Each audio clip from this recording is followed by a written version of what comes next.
Hey, welcome back to the Ping Pong Flix Show. My name is Chris Wong. This is episode 527 of the Ping Pong Flix Show. Let's get into Wonder Woman 1984.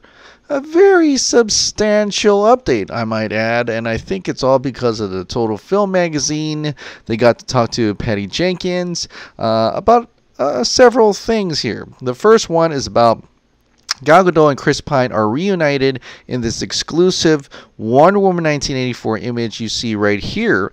But the biggest thing out of this little article right now is that Patty Jenkins reveals that the sequel's title links to George Orwell's classic for a very specific reason. The point here across is that she just said sequel, right? So this is the little picture here. It kind of reminds you of that scene in the first Wonder Woman where he was on the phone and she was standing right next to him. So it's now reversed. She's the one with the mission and he's standing right next to her. So that's a kind of interesting flip because he's now the fish out of water while she's been in this world for a long time. So I thought that was kind of cool to play. I think that's what's happening there. Have no doubt Wonder Woman 1984 is a sequel to Wonder Woman. Yes, the movie may take place in a completely different time period and even have some previously thought dead characters return, but director Patty Jenkins is adamant that the upcoming flick continues Diana's story. There was a little period of time where people got very upset and questioning, is it not a sequel? Is it a total reboot? Jensen tells her sister publication, Total Film magazine, it is a sequel insofar as nothing is contradicted between the two movies. But it's very important to me that it's not more of the first movie. It's a totally different movie. Now when you see the trailer, you can feel it. It's a different tone, look, feel, world, and context. That was what was important to me. This is its own standalone story that, of course, it's also a continuation of our characters and their linear line. It's just its own movie with its own very different feel. Of course, the new time period baked into the title was also always going to make a huge difference, taking Diana Prince away from the trenches of World War I and into the gaudy excesses of the decade when greed was good. As for the fact that the year resonates with George Orwell's surveillance state classic, don't expect that to be coincidental. Jenkins has previously said that she picked 1984 for a very specific reason and get a new look at the time period in an exclusive new image of Wonder Woman 1984 above. Okay, so out from all that, once again, I think it's kind of confusing because, come on, Patty, you clearly tried to not answer a question with a non-answer regarding the sequel before, but now you're pretty adamant now you're saying no, it is a sequel, it's still in the timeline, it's not a reboot, it's probably not going to be a Flashpoint reboot either.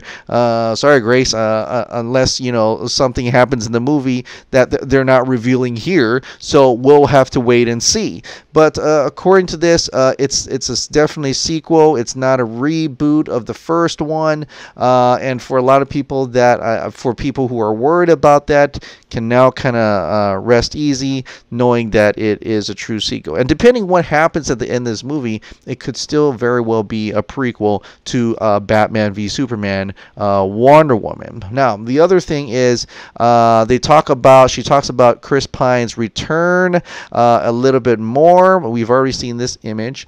So it turned out the story was the thing that gave birth to the need for both villains. In this case, Kristen Wiig's Barbara Minerva, aka the Cheetah, and Pedro Pascal's Max Lord. Okay, Jenkins tells the Total Film magazine, it wasn't that I thought I needed both. Cheetah was the villain that we were focused on having in this movie, but then Max Lord, through this history of Wonder Woman comics, he serves a very mechanical purpose often. So Max will act as the figurehead of a major corporation, and Pascal, Jenkins says, is like you've never seen him before.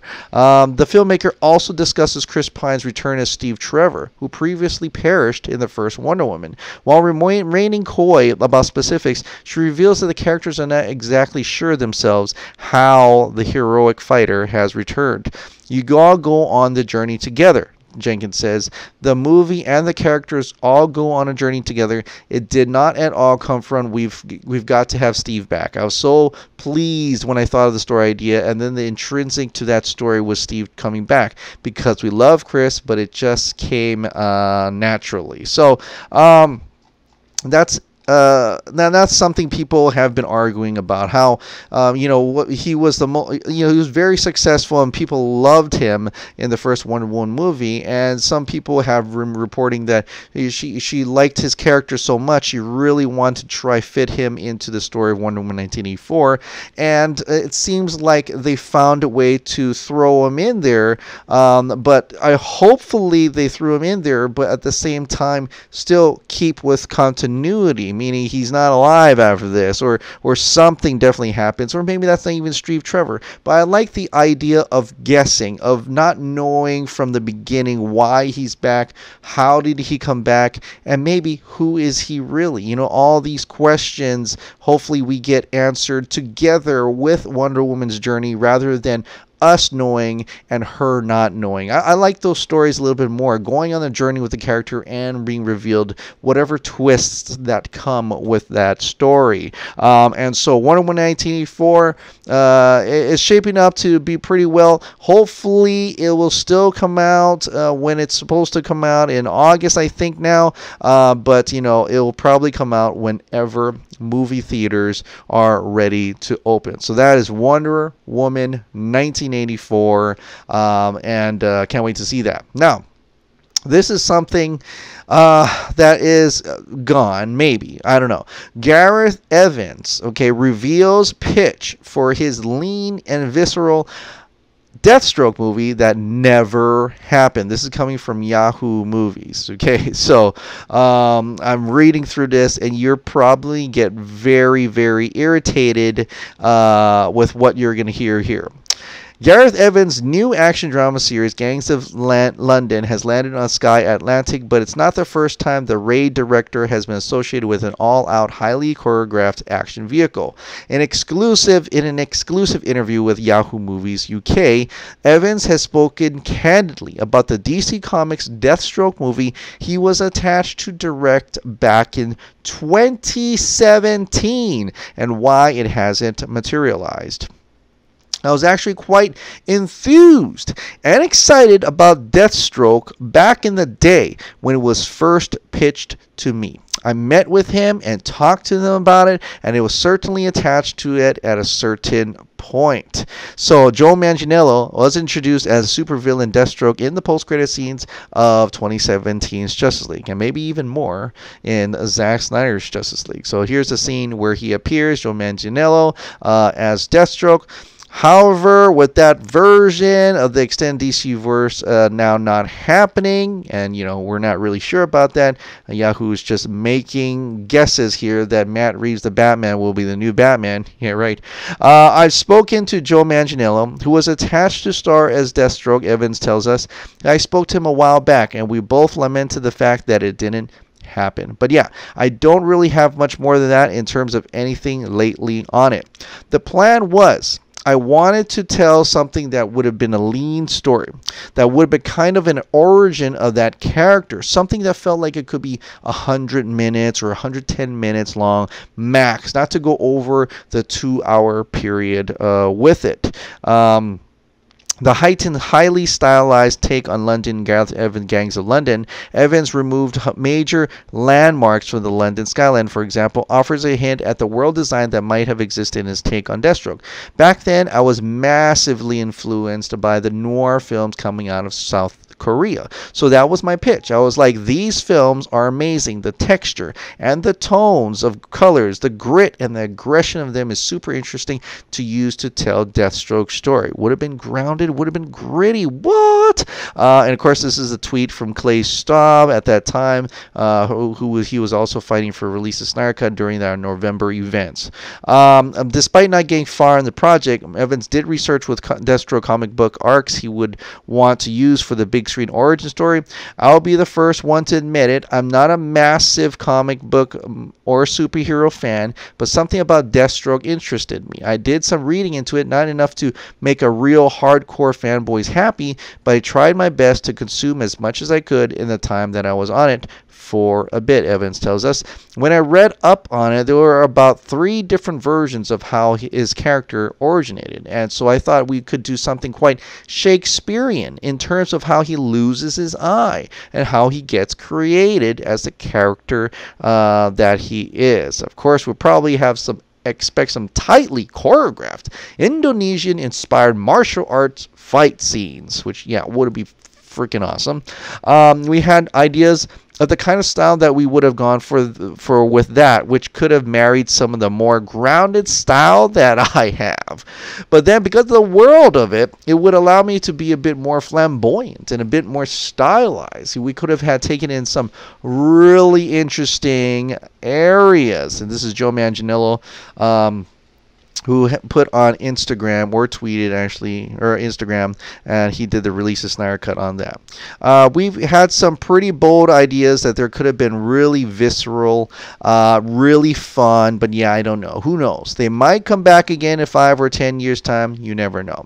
I don't know what exactly happened. I think there might have been a change of personnel, as happens quite a lot in a big U.S. studios. I think that project just stopped being a priority for them. It never really went further than 2 or 3 phone calls. I've never heard anything since, so I just presume the project was either on the back burner somewhere or someone else might be doing it. So and he's writing right now. Of course, he's doing writing a Christmas film called Havoc after Gangs of London rather, and hopefully there is a chance for this to come out in the future.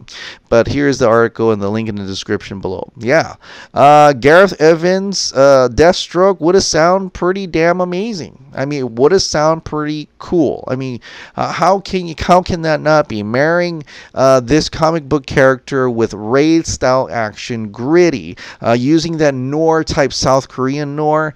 I love it. It sounds amazing, and it just shows you Warner Bros. Is continuously shooting themselves in the foot by not doing this. Of course, he said personal changes, so I'm wondering what happened there. Now, this could be amazing, and I'm hopefully maybe later on they could actually make this happen on like HBO Max, right? It's a smaller story.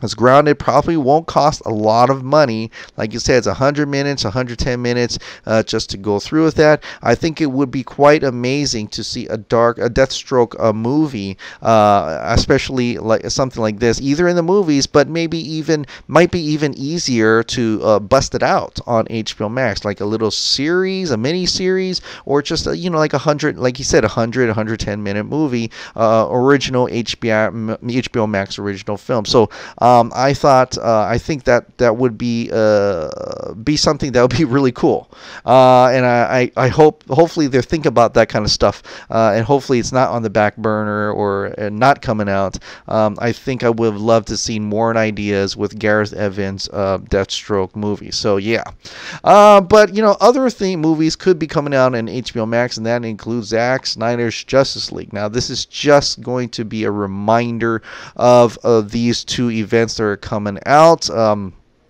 Now I know RT Snyder Cut, I guess they're not going to kind of head these events. They're not going to participate in this. They're going to do the November 17th, and I think they're putting a poll out for another February 14th one, Valentine's Day, for next year. But, we've got some time. It's next month. Mother's Day is on May 10th, and Will Rowlands did put this one out, and I think it's really cool because because it kind of just shows, you know, it's a Mother's Day after all. So we might as well, you know, say our love to our own mothers and appreciate our own mothers and wives who have children and things like that. And also the mothers in DC films, in the DCEU, right? So you got Marthas going on here. We've got mother boxes going on here. And so even Karen Bryson, who played, you know, Victor Stone's mother, you know, there was going to be this kind of little bit of a mother thing going on through the entire DCU, including Hippolyta and, you know, in Aquaman as well, even in Shazam. There's all these things about mothers. I think it's very interesting. Well, maybe not Shazam's real mother, but his, you know, foster mother is probably better. But Sunday, May 10th, 2020, Mother's Day in the USA. You know, he's inspired by the whole Vero dumbbell pick, but it's about Mother's Day. He suggests doing hashtag Mother's Box Day or Mother Box Day, and also make sure you hashtag Zack Snyder's Justice League. So this is going to be a fun one to do at 2:14 p.m. wherever you are in the world. And also culminating in a very big, and I mean big, like important big, like this could be Zack related big. HBO Max launches on May 27th. Let's show HBO Max mainly and Warner Media Group that there is a market and a demand for Zack Snyder's Justice League. So when? Wednesday, May 27th at 2:14 p.m. in your local time, right? And so we will not be tweeting at the same time. Pretty much the details is tweet your messages, pics, GIFs with the hashtags release the Snyder Cut and, most importantly, Zack Snyder's Justice League, which is what he's calling his project. Tag HBO Max PR, and Warner Media. Feel free to continue to tag, Warner Brothers as well. But like I said, I think the key would be HBO Max PR, and Warner Media for this. I promise you, trust me on this. And tweet as much as you want as the time allows throughout the day. Yeah, it's going to be a fun one. This is the one I'm looking forward to. May 27th is when HBO Max launches. This one, let's make some noise to this one, guys. Let's make some noise. This one is big. Trust me, it's huge. So Zack Snyder's Justice League, HBO Max, May 27th. Let's make it happen. Be prepared, be aware, and get ready for Zack Snyder's Justice League to trend, for everybody in the world to know what we want to see on HBO Max, and let HBO Max know what we definitely need on that platform, right? So let's keep it all positive. Let's ask him nicely. Let's just show our love and appreciation for Zack Snyder's whole arc, including what we want to see in Zack Snyder's Justice League. Let's ignore the trolls, ignore the negativity, and just celebrate the positivity here. Just react, just engage with the positive ones. Please, please ignore the negative ones. They are meaningless.